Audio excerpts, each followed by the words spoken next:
Hello, everyone, and welcome to Dial the Gate, the Stargate Oral History Project. My name is David Reed. I really appreciate you joining me for this episode. I have someone very special for you today. I've been a huge fan of his work ever since Battlestar Galactica. Tahmoh Penikett, Helo, but we know him in this universe as Third. How are you, sir? Well, thanks for having me, man. I'm excited to talk to you guys. I actually don't think in my entire professional career, well over 20 years, I'm not sure that I've ever done just a Stargate specific I don't podcast with think you. so. I I think don't this is the first. Yeah, well, I appreciate having you, and I appreciate everything that you have contributed to the sci-fi universe. It is a body of work, not the least of which is a forefather of the human race. So, you know, You're welcome. and I think, correct me if I'm wrong. I believe that the fans have a lot to do with this because my understanding is that the miniseries aired. Season one gets into pre-production, and the Yeah. fan reception was like, "Where's Helo? What's going to happen to Helo?" And they're like, "What do you mean? Yeah. He's dead." That Bob, guy's already doing another show. bombs do that to people, Yeah. and it was the Nuclear interest bombs. from from the community that they were like, you know what?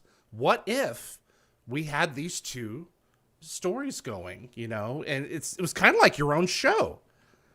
Man, it really was. It was this storyline that was taking place on Caprica, and it took you outside of the ship and in the main storylines that were going on there, and people loved it, and it was exciting. Like I could take myself outside of the show because I was such a fan of the first few episodes when I read them, Yeah. and then when they briefly, because some people haven't heard this story, probably in the SG world. So for me, I did the miniseries. We did that for almost 4 months. There was like filming a Wow. feature. Right? It was like three because it was 4 hours originally. The Wow. miniseries was 4 hours. So Yeah. it's like two features back to back. So we spent a whole like spring and summer together filming. We became very close doing this brand new project. But for me, I never envisioned it going beyond what it was, the way it was on paper. That said, Michael Reimer, our director and one of our producers, brilliant director, love Michael Reimer. Right away, he was trying to integrate me more in scenes because I was only written in a few. And he was like, no, no, you should be here. You should be here. So he was putting me in there more once he saw my work. He was like, no, no, I want this guy in here more, which was very flattering. So I was all about it. And then, it came to, funny enough, it was one of our last days and we shot the iconic scene where, Boomer and I are trying to get off the planet, and all the civilians are rushing the Raptor trying to get on. There's nuclear explosions happening in the background, and people are rushing us. It's an amazing scene we shot out in this field in Langley, and it was just one of those magical days, man. I've been doing this over 20 years, but it's one of the best days I've had ever. The the extras were exceptional. James Callis was in the middle of the crowd running with them. They ran over a field. They literally had these extras run over the top of the hill. So we see these 100 extras that look Yeah. like civilians, all desperate. Everybody was committed to the role, to running over this field, and we're right beside a raptor in the middle of the field.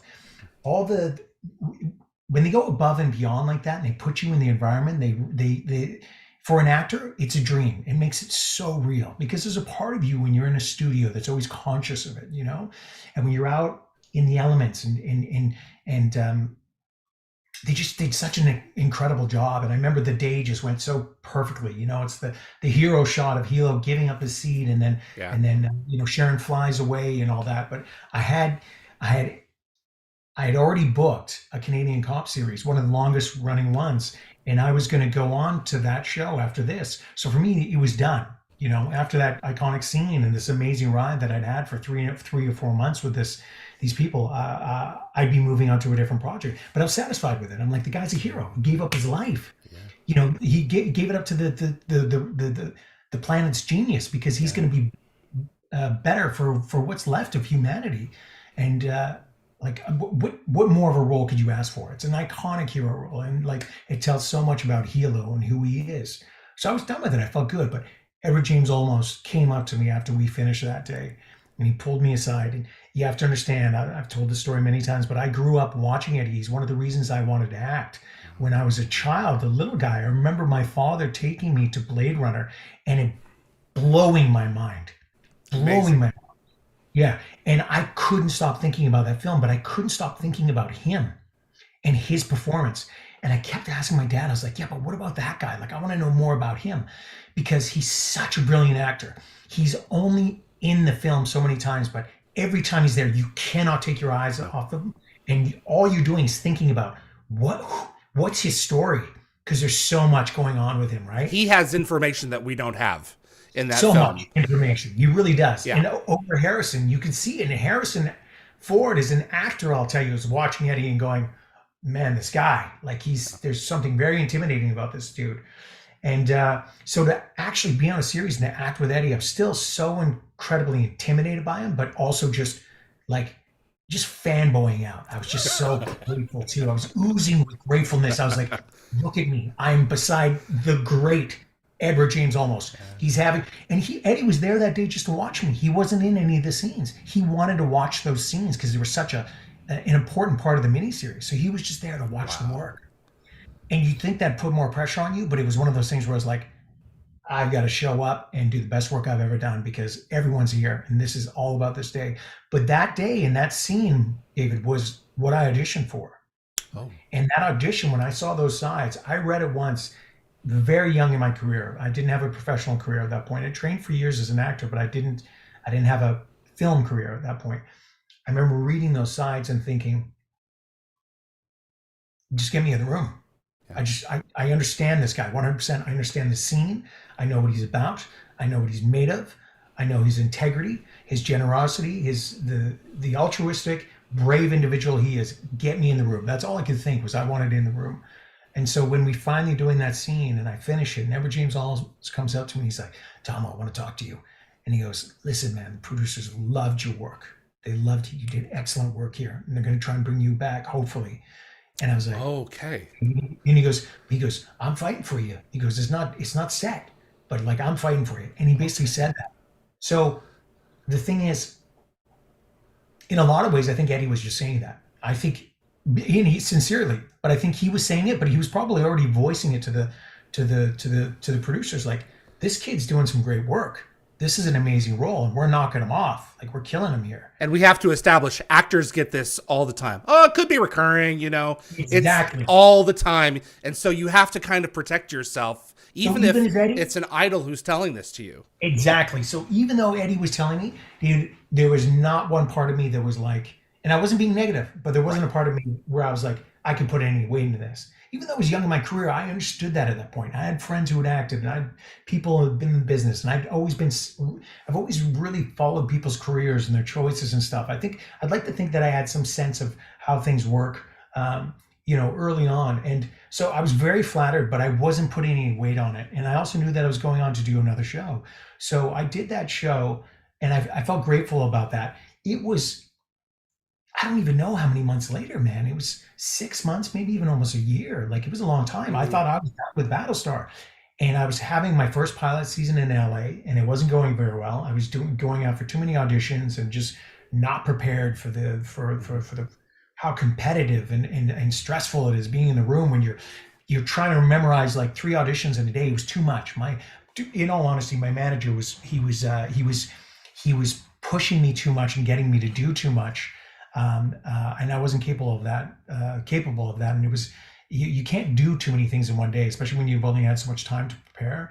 And I was having an especially bad week. And then the showrunner from the cop show, I remember taking some solace. I was like, you know what? Even if this pilot season doesn't work out, I'm going to go do another season of this cop show. And then the showrunner called me up and he was like, hey man, I got some bad news. We got canceled. I was like, what? No. For 9 years? And he's like, yeah, Tom, I'm so sorry, man. It was great. We had a great time. But and I was like, okay, buddy. Well, it was good to talk to you. And I got off the phone. And I'm like, man, maybe this is a sign. Maybe I shouldn't be doing this. Like, I've had such a hellish week of auditions. It was so bad. I've questioned whether I can even act. And I had a couple more days of this. And then my manager calls me up and he's like, Ron Moore wants to talk to you. And I'm like, Ron Moore, Battlestar Galactica? And he's like, yes. And I'm like, tell him I want to talk to him right now. I'm available. I'll drop whatever I'm doing. Ron got on the phone and was like, hey, Tahmoh, listen. So we're thinking, and Ron didn't give me the whole fan response thing. I found out about that afterwards. Ron Oh, did, he told me after, and so did David Icke, the other executive producer. so And he's they told playing me it after cool. that. They played it cool, yeah. And Yeah, he came to me and he was very respectful, but he's like, Tahmoh, we see yeah, this storyline, you surviving this nuclear attack, and you're running around on the planet, and you're trying to survive. And we have this whole sea storyline. We'd be honored if you come. And like Ron was basically like asking me, being all, and I was like, yeah, Ron, let me think about it for a second. I started laughing. I'm like, please, I would be honored to come back and play yeah, with you guys. And the rest is history, man. And that first season was incredible. Like, again, obviously I'm biased, but yeah, 33, there's a bunch of episodes in that first season that are iconic, some of yeah. the best that have ever been done in sci-fi television. And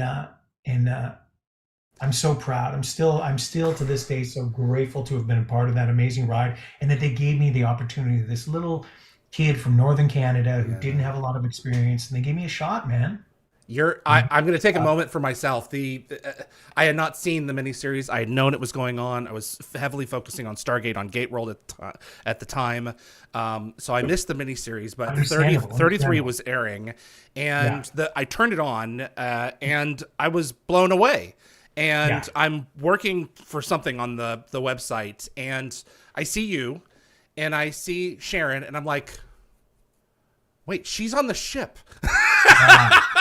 Yeah, And I wrote to right? Darren and I said, why are there two of them? And he said, you have to watch the show.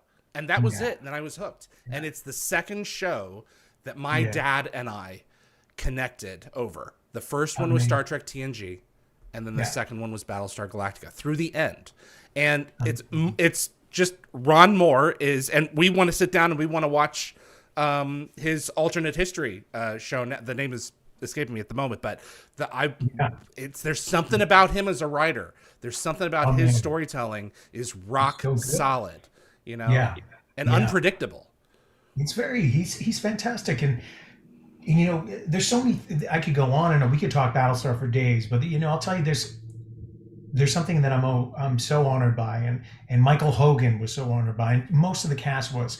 But how many service members came up to us and said, this is one of the few shows that we ever see that really shows what it's like, and it's genuine, and we all connect to it. Like, we had so many service members who were in the Middle East, they were in Iraq, they were in Yep. Afghanistan, they were working in different parts of the world, and they were like, you guys get it. This show is everything to us. Like, we'd watch these DVDs over and Yep. over again. We love them, and that meant a lot to us, man. People who were serving their country and putting their lives at risk, and it's the ultimate sacrifice, and they were out there giving us the best nod that we could ever get. Like, hey, your show genuinely captured it. Yep. And part of the reason for that was Ron was in the Navy, right? So he had a real sense of like what it's like. Hmm. And he was from the jump, as was Michael Reimer in the miniseries. They were adamant that we really capture the camaraderie, the realities of being in the service. It Uh, is an aircraft carrier. It's just set in space. That's there you all. go. That's the Exactly. only difference. The politics, the play, and my Politics. dad flew Hughes in Vietnam, so he Wow, dude. connected based on that. He Wow. said Saltai was his favorite character. He says you have to have a good cop and a bad cop. That's it. He loved Saul. So there's just something about the show. So Man, how that man was nominated for an Emmy, I don't know. yep, I love Michael Hogan. God yep. bless him. He is such an amazing actor. He's one of our best. I just love the work he did on the show. My God, especially third and fourth season. Oh my God. Absolutely. Take me back to Stargate. Where are you in your career at this point? Yeah. And tell me about getting that and jumping on board the sixth season of a show just transferred to Showtime. Huge Yeah. success. Tell me Yeah. what's going through your mind. Obviously, you're a sci-fi fan. Sounds like. Always been a huge sci-fi fan ever since I was a kid. So I grew up in Northern Canada, and I didn't, like a lot of other kids, I didn't have cable. So CBC, our nationally funded broadcasting corporation, it's very limited programming. A lot of it's Canadian. They get so many American shows, but one of the shows they did have for years, and they always re-aired, was the original Star Trek series, and I just loved it as a kid. I used to watch it all the time. I had Oh, yeah. the episodes like memorized, and that was like one of my early experiences in sci-fi television. But like I said, Blade Runner was a movie that was introduced to me when I think I was like 5 or 6. Like I was young, but my father took me to it, and I fell in love with it. So do me a favor. What is the math? How many years ago was that episode? So Do you know? 2006. Okay, so season 6 was filmed in 2002. 2002. So 22 years, man. There you go. So, you know what? That was very, very early in my career. It was one of my first gigs, I think. Yep. It really was. And it's so funny because I watched the episode, which I haven't seen since. And Another robot, another android. yeah, I just Interestingly watched it this enough. morning, and it was just wild watching it. I Yeah. was really impressed, man. It reminds you how damn good that the chemistry between some of that cast was. Like Richard D. Martin's just got that. He's got that, affable, tough guy, almost goofy, stupid thing like that he plays. His comedic timing is really good. He's borderline taking it over the top sometimes, but it's part of his charm. And then when he drops in and he's serious about things, he's a badass. And I love I just love the energy between him and Tapping, and of course Chris Judge. It's just those little things, little actor things. Like they got that scene in there where they're eating the ice cream because it's melting, right? And Judge goes and just grabs his. And on the day that was just a choice he made, because that's Christopher Judge.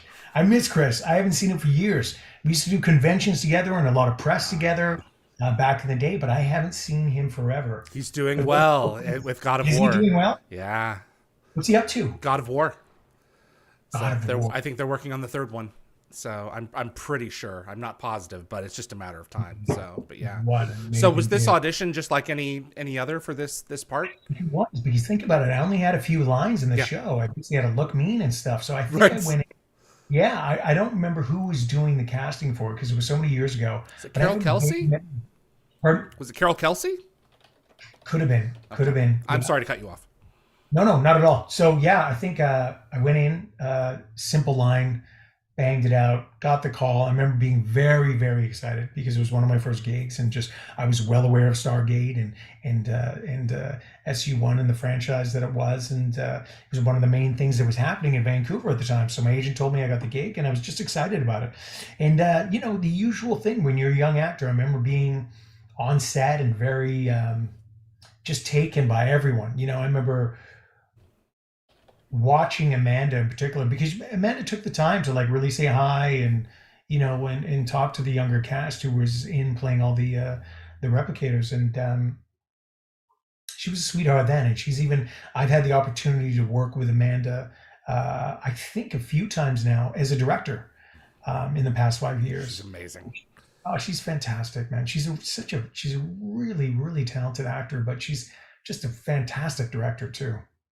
Yeah, absolutely insane. I think that it's really interesting the parallels of this story with what you would later go on to do in Galactica is quite compelling, because the drive of this episode is what is a human being? What makes us worthy of survival? If I may borrow from Adama, and we betray the creature that is the most like us of all of them.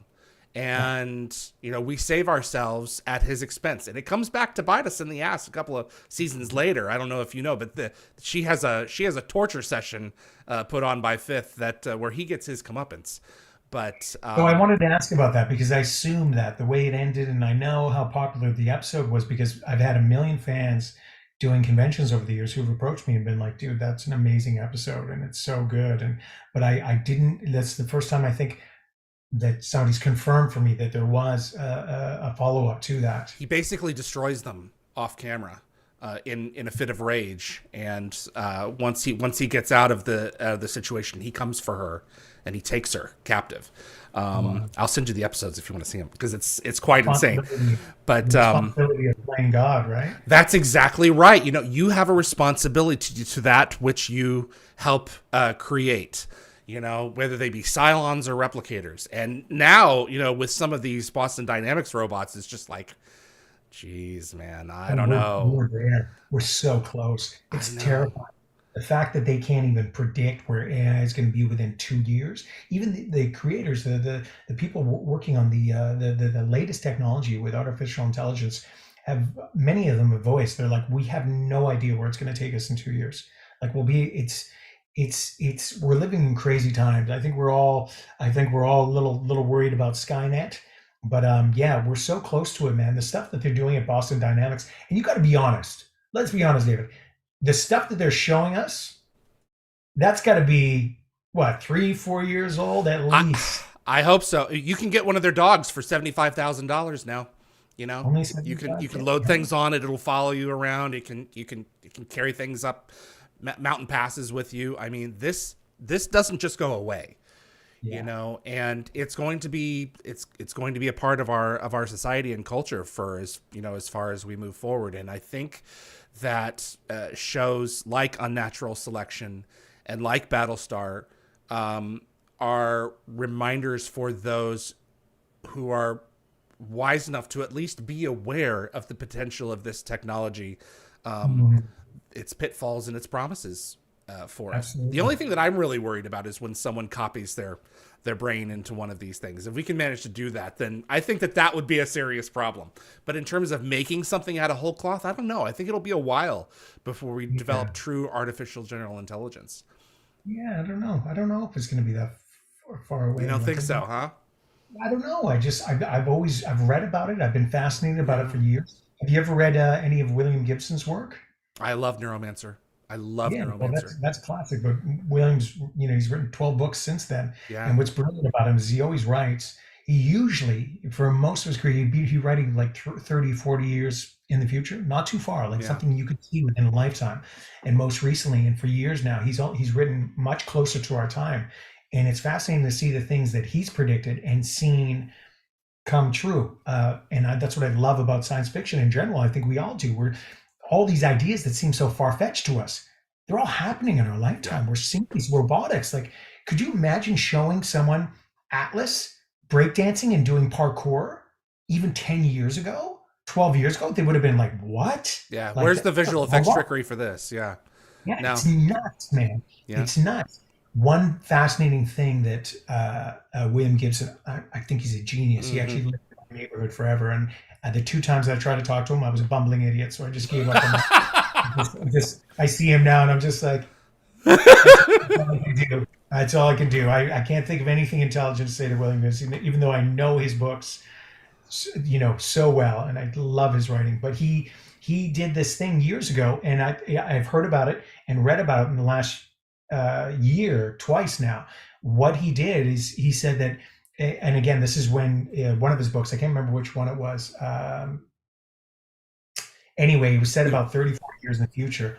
And what Japanese corporations has done is whenever one of their CEOs had passed away, they did a virtual uh, uh, Brain uh, mapping? kind of a brain mapping. It was basically like an actual version of this CEO in character, and they had a room full of boxes, basically like screens, and you would go up if you were part of this corporation. These were huge corporations, and you could go and sit down and have a conversation and consult with that CEO. And the idea was that it was so accurate because they'd uploaded everything and all information. And if you think about where we're at Yeah. in terms of just social media and how much they're tracking. I mean, these things know the shopping knows us better than we know ourselves. We're That's like, I true. was just thinking about that. There it is. The choices we make, how much we share voluntarily. I would argue that they could probably make a pretty accurate AI version of any of us within the next 3, 4 years in a very disarming way. Like a scary way. I'm just sorry, because like even the idea that they can copy our voices, our images. You look what they're doing with the deep fake. So imagine Oh God. someone doing your face, Yeah. your voice, which they can do already Yeah. quite well, and then actually having an AI that is uploaded all your information, your entire Facebook profile, your entire social media profile, everything, and then it's given, it's allowed to have a conversation with, let's say, an elderly relative of yours. You put them on the phone or on a screen or on a computer, and maybe make the feed a little fuzzy. So, if there's any inaccuracies with the CGI, it's slightly off. And I'll bet you Yeah, that loved one please send have a conversation. $10,000 through Western Union. There you I'm go. in And this it's other not, country. Yeah, no, those kind of scams have happened over text, but it's just a matter of time before they just improve on it. It's but also, it's extraordinary. It's just insane what's coming. So it's scary, but it's fascinating. It's extraordinary. It's all those things. absolutely, I have some fan questions for you. Catherine Cubbin, Tahmoh, are you going to be doing any more audiobooks? Fluff Minor was incredible. I'd love to hear more audio from you. And please say hi from Catherine in Wales, UK. Oh, Catherine, thank you so much. I love that you enjoyed it. Um, I don't even plans right now, but I do plan on doing more. Like I'm open to it. So if the right one comes to me, I'm game. Fluff Minor was a lot of fun. I got to do. I think I did like 18 different characters at least on in that book. All of them being a different accent from a different area. So that was a lot of fun, but it was also challenging. Um, I definitely want to. I'm definitely planning on it. Right now, I'm not actively seeking it out. So if a gig comes to me, I'm game. But thank you for that, Catherine. Ian, did Jared and Jensen in Supernatural ever play any pranks on you? And Pac-Man D3, just wanted to know what it was like working with those guys on that show. Yeah, you know what? This is one of the most common questions that I get asked about those guys because they're a little bit of pranksters and they like having fun and they like taking the piss out of people. They didn't play so many pranks on us, but there's a lot of teasing going on. I tell this one a lot because I'm a very serious actor. When I get into character and on set, I try and stay in it as much as possible. I'm not some weird method actor who's like getting drunk and then staying drunk for days while I'm playing a character or anything so extreme or actually cutting myself for a scene. I try and stay in it. Mm-hmm. I do a lot of like actory voice warm-ups and weird sounds in between takes. I'm very much in my head and by myself unless I'm running the scene with another actor before we get going. So they do a blooper reel on SBN and they've got some golden ones of me like ha ha oh, like all these weird things, and you can see the boys in the background like laughing away. They're making sure that the cameraman is filming me. I love those guys. I did, and I have done conventions with them for over a decade now since I worked on that show. They've got one of the most active fandoms you would not believe. I've been doing sci-fi conventions and genre conventions for 20 years, and 10 of them have been with those guys. And man, the supernatural fandom is something special, man. They love the shows. They love the experience. And Jared and Jensen, God bless them, uber successful, each of them Yeah. super busy, family men, dedicated husbands, have businesses outside of everything, but they still show up. They still go to these conventions because they love the fans. They That's love the right. experience. And we've done the world together. We've done the world. They play music at these shows. We go to different. I've been to the UK with them. I've been to Italy numerous times with them. We have a fantastic experience. So they're great. I love those two guys. I really do. I miss them. I haven't seen them for a good year and a half, maybe a year and a half, 2 years, maybe. It's been a while. But I'm slated to do some shows with the gang again. I'm doing one actually next week in New Jersey, and then I'm doing Wow. I'm doing one in Chicago, and I'm doing one in Nashville. Hey, I may come and Nashville. see ya. Come and see me, man. I think that's happening in November. Yeah, Nashville's getting huge, so their creation is definitely starting to put its fingers into the area, which is, as far as I'm concerned, is just great because there are sci-fi fans here. So, Of course. and you get you get these dedicated fan bases for these shows that just won't let them go. Supernatural, Stargate, Battlestar. I mean, there's something to be said for all of them. Have you heard anything in the Sam Esmail neighborhood about the next iteration of Galactica? Every once in a while, I see something on Yeah, Twitter or something else is tweeted to me like, "Hey, man, look at this new information." I think Sam Esmail is a genius. I think he's brilliant. I love his work, but I haven't heard of anything solid coming out. I don't know what that means. I'm just not privy to what's happening in the back room, and whether people aren't satisfied or they don't yeah. like the direction it's going. I think with someone like Sam, I would argue very much like Joss Whedon, very much like Ron Moore, you want to let the man do his thing. Don't just let him take a run at it. Let him bring his genius to it and see what he does, and let's see if the audiences and people respond to it. Well, the thing that um, I think uh, just gives me the biggest sigh of relief of anything is that he adored the Ron Moore Galactica era. Yeah. And Hmm. so, if he's going to carry on whatever he's going to do next, he's not necessarily going to step on it. Yeah, exactly. You can't, I mean, it's unless you're going to bring the show into the modern era and do like another version of it, like with us. Yeah. Who knows how you could take it? If it's because it's going to have to be some kind of, I don't know, but I have confidence that he can pull it off because I Mr. think Robot is amazing. Some of his he's films are just amazing. amazing. So Yeah, he's so he's good. fantastic, man. He's so good, and of course it's kind of bittersweet for us too. Hearing about it, any of us are all kind of like, oh God, you're going to do another one, but at the same time, it's out there, and it's people want more of it, and like you said, if anyone was going to do it, it- I'd have different feelings if it was perhaps a different creator I wasn't such a fan of. And I think Sam is so talented that I think he's going to do a wonderful thing with it. And I think knowing what you said, that he is such a fan of Ron Moore's work, that he would hopefully do it in such a respectful manner, make it his own, while, like you said, not sort of stepping all over our version of it.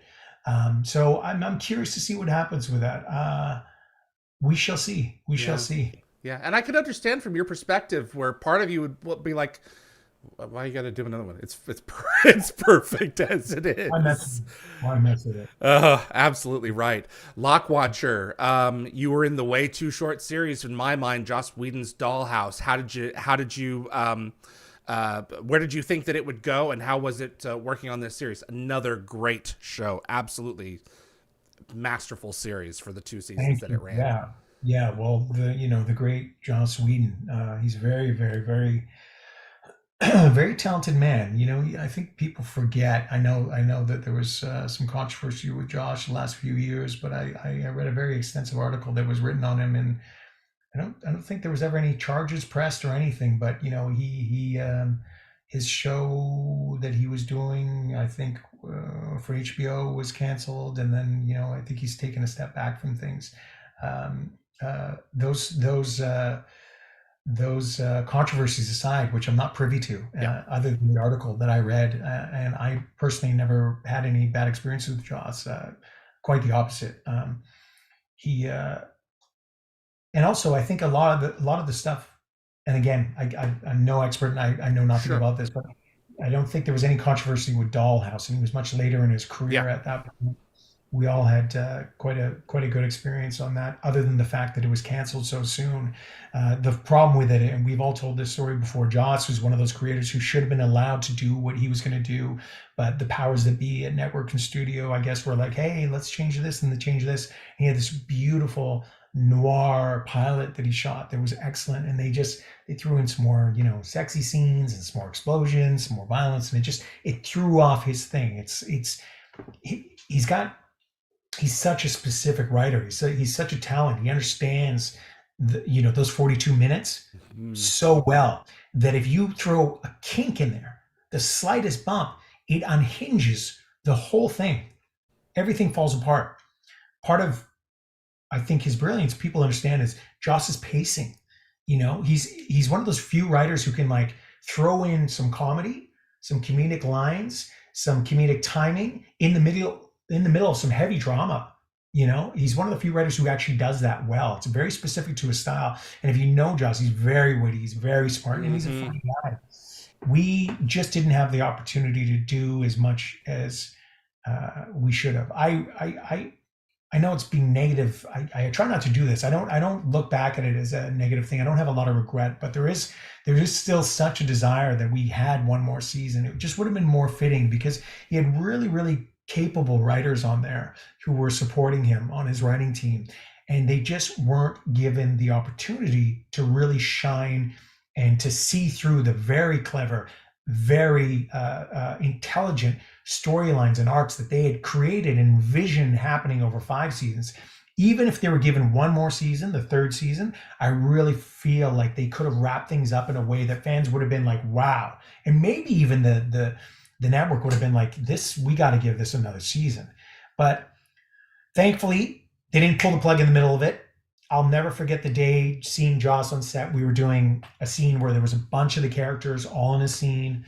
And I could tell something was up with him. And I went up to him and I was like, hey, what's happening? Are you okay? And he's like, I'll talk to you after. I was like, oh boy. I had no idea. It was serious, whatever it was. And then he said afterwards, he goes, listen, we've been told that we're canceled, but they're going to let us finish our last 6 episodes here. We're going to wrap it up. We're going to get our full 13. So it was a somber day, but at that point, I remember making the decision that I was like, I'm going to enjoy every single second I have on set. That's right. And I did, no matter what. We had some long days, some grueling days into the mornings, and we'd have, some of us start getting irritable or tired, and I was like, hey man, this is it. Enjoy it. Come on, guys. Right. Remember, we're so blessed to even be here, and the plug could have been pulled from us. We've got the opportunity to finish these. Let's enjoy this time, and we did. And they were awesome. It was a wonderful ride. I really wish that I could have just been on the journey with Paul a little bit more. I think there was so much opportunity for relationships and exploration and development of his character. Had we been given more episodes. It's one of those iconic series that you have to tell people if they haven't seen, go and sit down and watch this. There are a few pilots that out of the gate I fall in love with. One of them was the new V, and the other one was Dollhouse. I mean, it was just, and at least it has closure. It does have in my opinion, a satisfying ending. And it's just one of those totally unique premise. It's unlike anything that's out there. Different. Right. Yeah, exactly right. But if you look at it, if you watch it now, you think about how many shows that have come subsequently and that have taken from that premise, as is the case with all art, right? Mm-hmm. Joss is one of those writers. People, you can see creators who have taken from that idea and been like, oh, wow, okay, I'm going to run with that. It almost feels like it was one of those shows. And I've had this a few times in my career where it feels like it's a little, a couple years too early. Mm-hmm. If it had come a couple years later, it would have been a massive hit. Timing's everything. Yeah, but that's just it. Maybe the timing was just perfect because it was meant to come then, and inform and future creators to come up with the shows they did. There has to be someone who lays those first tracks, breaks the first trail. So I think Marsha wanted to know, there's one stunt credit listed on your IMDb page. Would you be interested in any more stunt work in the future, or no thank you? I'm curious which one that is, because I should have a ton of stunt credits. Oh, okay. I think honestly, the stunt department just people didn't want to pay me double, because that means I would have been paid for a different thing. But I did most of my fight scenes. I did most of my stunts throughout my career. That said, I love stunt performers. I'm married to a stunt performer. They are genius, and they've made me look so good. Like on Dollhouse, for instance, there were scenes there where they, I thought I was doing most of the fight scene, and then I look at the stuff that they filmed without me, where they had our doubles do it. Man, like backflips, landing on your back off a car, like stuff that would like blow your knee, like just crazy stuff. The stuff that only they can do. Like I'm too much of there's no way I would do that, or am I even capable of doing it? Spinning like roundhouse kicks that I just can't do. But they throw that stuff in there, and those guys just made me look good. They always did. Like Sam Whittemer. They had Sam was my double on Dollhouse for a bit, and Sam's now a huge director. Have you seen the Extraction series I with have Hemsworth? not. I've Okay, heard well, it's put him on the good. list. Sam he acts a little bit in it, but he's the director. That's his movie. The two of them, and he's brilliant. He's such a high level stuntman. He's an amazing martial artist, Okay. and he worked with. I remember back when we were working on Dollhouse. I remember him telling me he's like he had just doubled Hugh Jackman in one of the original, like, as Wolverine, and he was telling me this amazing story about Hugh, and I loved it because we were having a really early morning, and Sam was like such a positive guy. He's just real energy, and I remember all the guys they had on. Just briefly, more Yeah. shout out to the community. 8711 is the very, very famous stunt group out of Los Angeles, and they did all the John Wick films. Right, Okay. all those they're badasses, man. Badass. Badass. They're some of the best in the world. And Sam and all those guys were part of it. And all those guys were who we had in Dollhouse. That's why some of those scenes were amazing. That's why all the stunt performers were so good. But anyway, we were at work, and Sam told the story, and he's like, he was just talking about actors who have had humility, and he talked about Hugh. They had some ungodly morning, 4 a.m. call time, and he was really tired, and they were taking a boat over to an island where they were going to shoot this massive choreographed scene. Oh, and on that, he said, Hugh Jackman was amazing at these fight scenes. And he goes, you know why? Because he's a theater actor, because he's done song and dance his whole life. People who have done dance training specifically, because there's so many beats and timing to it, you have to remember it. They're exceptional, usually, at remembering fight choreography, which I found really fascinating, but made complete sense. And he said Hugh was so easy to teach because he'd remember the fights better than us. He said we'd forget sometimes, and he was like, "Oh no, this is where you throw the round count, and then I roll, and then I slip, and then But anyway, he's telling me the story, and he said Hugh had this moment. He's like, "God damn, I'm just so tired. My body hurts," and he had a moment where he was bitching, Yeah. and then he said, not even a minute later, and they were all feeling it. Everyone was tired. Everyone was beat up, especially the stunt performers, but they never complained. Those guys would be walking around with a broken arm, and they're like, "Yeah, I'm good to go. Everything's fine," because that's what they do. They're tough as shit. And he goes, "You know what? Let me take that back, guys. I'm so grateful to be working with you guys. I'm so grateful for this moment. You're doing amazing work, and please forget what I just said." And I always remember that story, and it's I always think about that story and Sam telling me that story whenever I'm having a 15-hour day or 16-hour day on set, and I'm tired and I'm getting cranky and I'm starting to feel sorry for myself, and I'm like, "Suck it up, Buttercup. You're doing exactly what you love. You have every reason to be grateful. Enjoy the suck, embrace the suck, and love it." Oh, I love that. I'm going to add that. Embrace the suck. Mine Yeah, is make good ripples. there you go. Make good ripples. Yeah, absolutely. Tahmoh, Yeah, yeah. this has been awesome for me. I really appreciate having you on and getting a chance to share in some time with you. I'm just grateful to have the time. So thank you so much, sir. It's been an absolute pleasure. I celebrate all of you guys, all the Stargate community. I just love my sci-fi fans, man. They're fantastic. You guys keep a guy like me employed. The downtimes when things are tough for actors and it's slow, we go to a convention, and you guys make things make sense again. You rejuvenate us in ways you don't even realize. So, we appreciate it, and I appreciate it specifically, all the support and the love that you guys have given me over a 20-year career. And I thank you for that from the bottom of my heart. It's an absolute pleasure. Keep spreading the love. Keep doing what you're doing. You're obviously good at your job.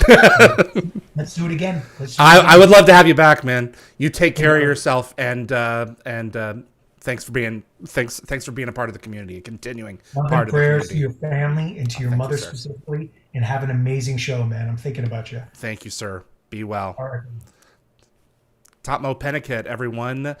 He was third in Stargate SG-1, but he will always be in our hearts as Helo in Battlestar Galactica. My name is David Reed. Thanks so much for tuning in to Dial the Gates, and my tremendous thanks to my moderating team today. We had Tracy, Marcia, and Anthony working on this particular episode. My tremendous thanks to them, as well as Summer and Jeremy. These people make the episodes continue to be possible behind the scenes. There's no way we could continue to do it without them.